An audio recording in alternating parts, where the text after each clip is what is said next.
Perkenalkan, nama saya Yusril Diansah. Karisma Titania Putri. Diki Zainul Alam, Febrian Nurdiansa. Di sini saya akan mempresentasikan inovasi manajemen mengenai tipe inovasi. Nah, di sini ada subbab yang harus kita jelaskan. Yang pertama yaitu dari tipe inovasi yang pertama ada form of innovation, the product, process, service, management, dan method. Dan yang kedua, tipology of innovation, ada incremental, radikal, modular, dan arsitektur. Dan yang ketiga, 4PS, framework of innovation map. Yang keempat, discontinuous innovation. Dan yang kelima, the innovation life cycle. Nah, yang pertama yaitu form of innovation. Yang pertama saya menjelaskan produk atau produk, yaitu usaha yang dilakukan oleh pelaku sebuah bisnis dalam meningkatkan, memperbaiki, dan juga mengembangkan produk yang telah diproduksi.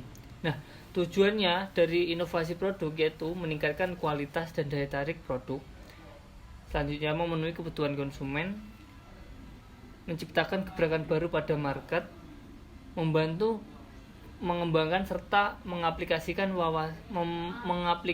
wawasan dan kemampuan, menggantikan layanan atau produk yang usang, dan yang terakhir menjadikan produk lebih efisien. Yang selanjutnya, proses service. Ini merupakan interaksi kompleks dengan banyak peserta. Keistimewaan layanan ini adalah adanya kontak langsung dengan pelanggan. Nah, oleh karena itu, inovasi layanan dan proses merupakan jenis layanan dan proses kerja baru secara umum. Pengulangan proses yang sering merupakan aspek kunci, karena tentunya inovasi layanan atau proses harus berulang kali menghasilkan pelanggan dan pemangku kepentingan yang puas dan antusias. Nah, yang selanjutnya ada manajemen. Manajemen inovasi adalah kombinasi dari manajemen dari proses inovasi dan manajemen perubahan. Hal ini mengacu pada produk, proses bisnis, dan inovasi organisasi.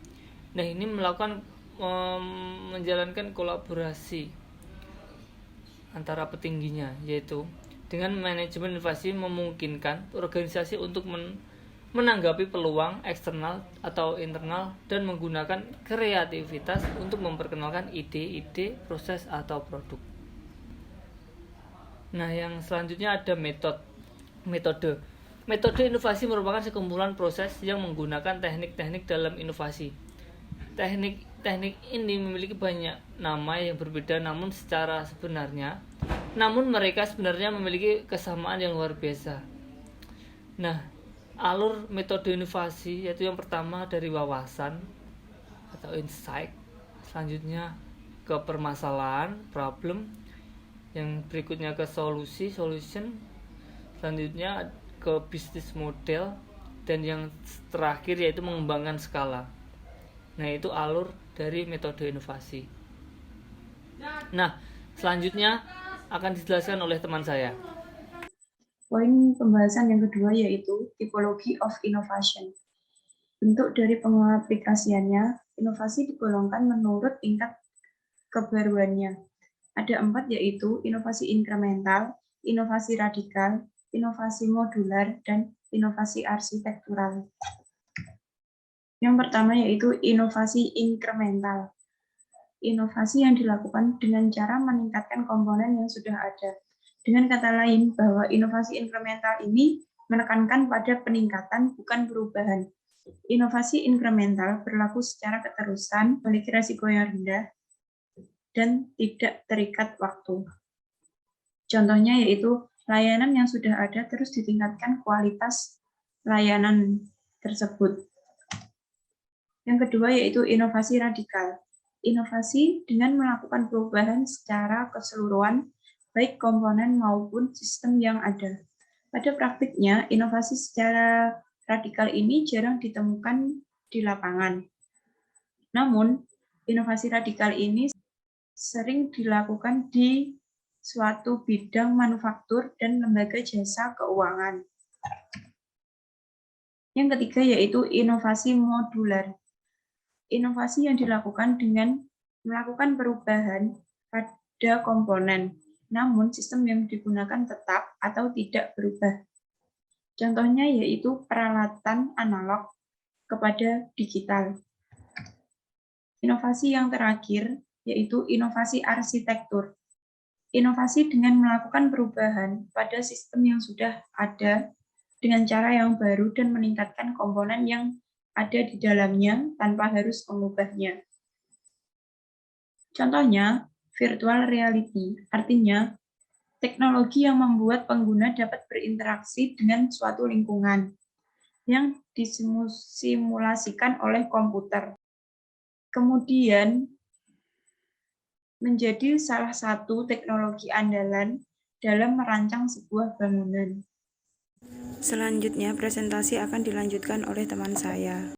Di sini saya akan menjelaskan tentang 4PS Framework of Innovation Map. Untuk pengertian, merupakan marketing mix yang telah disempurnakan oleh Jerome McCarthy yang mengelompokkan produk, harga, perencanaan, tampilan, branding, pengemasan, iklan, promosi, dan penjualan berbagi ke dalam konsep 4P, yaitu produk plus price dan promotion.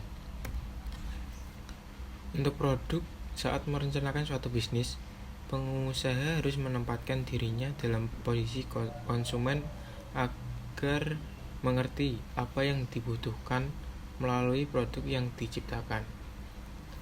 Kemudian melakukan riset sebelum membuat.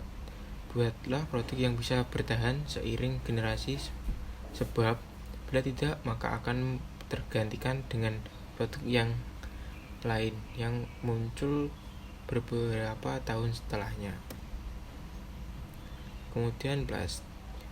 Tempat atau distribusi mengacu pada bagaimana produk bisa tersedia bagi konsumen.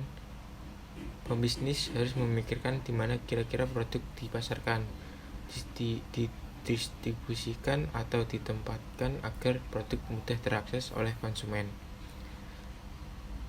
Kemudian cara mendistribusikan produk melalui penjualan di marketplace, memasarkan produk di swalayan, sistem dropship, pasar atau mengelola bisnis franchise.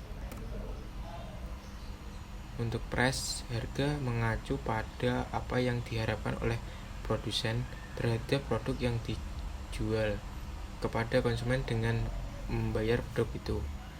Harga produk tergantung pada nilai yang dipersepsi dari pelanggan ketimbang nilai asli dari produk itu sendiri.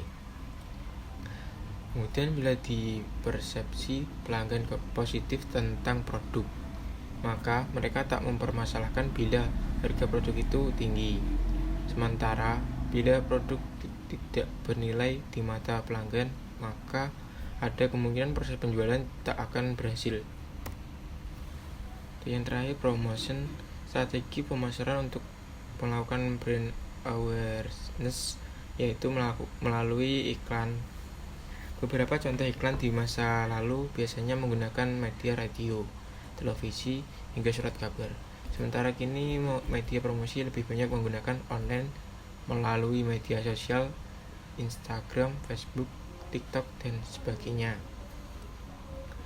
Walaupun begitu, baik pemasaran offline maupun online bisa dicoba keduanya oleh bisnis untuk mengetahui hasil mana yang terbaik dalam melakukan promosi. Mungkin yang perlu diperhatikan adalah terkait biayanya, sebab tak sedikit bila harus melakukan keduanya itu. Saya ingin menjelaskan discontinuous innovation. Pengertian discontinuous innovation adalah perusahaan melakukan perubahan kecil tanpa mengubah kebiasaan pelanggan, atau itu adalah inovasi terputus-putus atau discontinuous innovation, di mana produk yang dihasilkan adalah berbeda dan sama sekali baru, seperti bola lampu listrik atau komputer saat keduanya muncul untuk pertama kali. Contohnya adalah Sony mengeluarkan inovasi TV 3 dimensi baru yang lebih nyata, tapi mengharuskan kita memakai kacamata khusus. Maka inovasi tersebut menjadi discontinuous innovation karena inovasi tersebut mengharuskan konsumen mengubah perilaku mereka dalam menonton TV. Berikutnya adalah the innovation life circle. Yang pertama adalah ideation. Inovasi yang sukses dimulai dengan generasi ide. Untuk menemukan ide yang layak dengan melakukan brainstorming di dalam tim atau berpikir di luar kebiasaan dan memanfaatkan inovasi terbuka. Berikutnya adalah penyaringan inovasi. Mengurutkannya berdasarkan prioritas dalam hal tujuan inovasi. Jika inovasi sesuai dengan ide, maka digabungkan menjadi ide yang lebih besar. Namun perlu dilakukan penyaringan karena tidak semua ide layak untuk diterapkan. Berikutnya adalah implementasi inovasi, yaitu mengubah ide menjadi produk atau layanan yang sebenarnya untuk mengatasi tantangan dengan cara membuat rencana bisnis yang efektif, membangun prototip, menempatkan melalui tes intens, dan mengevaluasi hasil untuk mengidentifikasi area perbaikan. Berikutnya adalah pemasaran inovasi, yaitu dengan memanfaatkan strategi pemasaran dan inisiatif penjualan produk ke pasar. Saat mempromosikan dorongan produk, tekankan nilai jual uniknya atau USP dan jelaskan bagaimana hal itu menghasilkan inovasi pada saat yang sama. Terus evaluasi produk berdasarkan umpan balik konsumen dan analisis pasar. Berikutnya adalah inovasi ulang, yaitu perlu berinovasi terus-menerus untuk mengembangkan inovasi. Hasil dari satu inovasi menjadi pedoman untuk inovasi berikutnya. Jika inovasi yang pertama gagal, masih mendapatkan kesempatan untuk memiliki gagasan yang jelas. Demikian pula dengan keberhasilan produk sebelumnya. Dengan mengumpulkan poin yang menarik bagi konsumen yang Anda targetkan dan akan dapat membangunnya. Terima kasih.